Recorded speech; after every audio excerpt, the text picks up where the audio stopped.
एक बार की बात है, एक छोटे से गांव में एक लड़की रहती थी। उसका नाम रिया था। रिया बहुत ही मस्तिष्क और खुशमिजाज थी। एक दिन उसके जन्मदिन पर उसके दोस्त ने उसे एक खास उपहार दिया। वह उपहार एक भूतिया गुड़िया थी। रिया ने उस गुड़िया को बहुत पसंद किया और उसे अपने कमरे में रख लिया। लेकिन रात को जब रिया सोने के लिए अपने कमरे में गई, उसने गुड़िया की आवाज सुनी। वह डर गई और सोने की कोशिश करने लगी, लेकिन गुड़िया की आवाज बार बार आती रही। रिया ने गुड़िया को देखा और देखा कि उसकी आंखें चमक रही हैं और वह हंस रही है।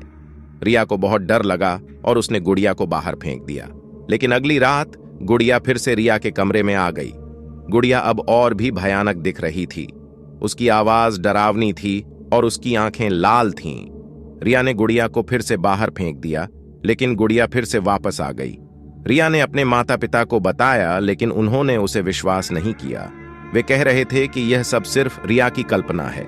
एक दिन रिया ने गुड़िया को देखा और देखा कि उसकी आंखें अब भी लाल हैं, लेकिन उसकी हंसी गायब हो गई है। रिया ने गुड़िया को फिर से बाहर फेंक दिया और उसे जला दिया। उसके बाद से रिया को कभी भी गुड़िया की कोई आवाज नहीं सुनाई दी। वह खुश और शांति से रहने लगी। लेकिन उसे याद रहा कि उस गुड़िया ने उसे कितना डराया था। वह कभी भी भूतिया गुड़िया नहीं खरीदेगी।